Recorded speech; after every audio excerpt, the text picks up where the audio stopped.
Hangboy Wi-Fi su athum tam da phabiro Leivon Wi-Fi gi village authority Leivon Wi-Fi gi villager sing se loina nupi nupa su kidnap taw da yawbani adum makai se loina phabiro adoga police constable thangilen Wi-Fi masamak su police ne lo pai wa mi ne lamgi lo pai wa police ki government lo pai wa mi na kamaina na haron ga kene pi ga pullaga karamaina sumaina misam praja pharaga hat khibno haibse number 1 Manipur state government amasung central government nasu athuba matamda culprit singse phabinaba appeal tawjabani aduna kesu NIA da thuna lansinaba aduga masida yam nungai taba sina Leivon Wi-Fi khungi chief thangboy Wi-Fi masamak su mi kidnap tawbada yawe KNAF kangbuga kedar singa aduga kadi no hojik phawba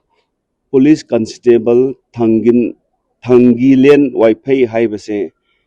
police constable ni masamak ni bu kidnap tawba yawbani KNAP gi kedar singa asi kadi no police constable phawba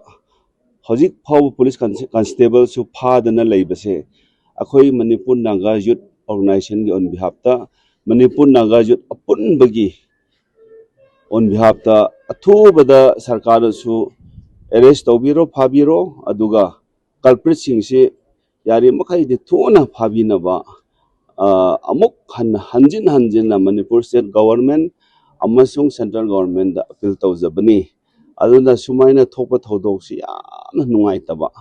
yamna pain daba thodok ni sumaina mihat phaibasidi yam phajade aduna kari ichina kugi singna su sumaina Christian masen ni tribal masen ni hairaga misam prayabo sumaina tamthina hatpase amok hanna tawbidanaba bahab tanaba asisu china kuki community gi leader singna su appeal tawjabani kuki yengthiba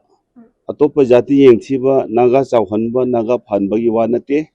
akhoi si human being tani mi khudingmak chahi chama loina hingba nate duna hingliba punsi iswon akhoi da piriba hingliba punsi sida akhoi nuaina hingminaba nuaina leiminaba si pame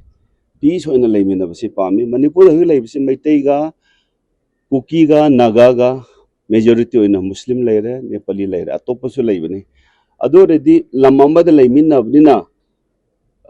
peaceful coexistence haibasidi yamaru oibane ada hoiti amma som khana leire kuki si 2023 da maitai gam ka lan tawnare hojim ka naga ga lan tawnare asidi kuki da su haithibagi nataba asumba thodok se kuki gi side da su thohandaba naga gi side da su thohandaba maitai gi side da su thohandaba chinnaw muslim side gi chinnaw nepali side gi su thokhandana lam amada Manipur state hairiba phajaba lamda leiminabnina nungaina phajana peaceful leiminaba si pami aduna hojik hairiba culprit singse athum tamda phabiro KNFP gi kedar singsu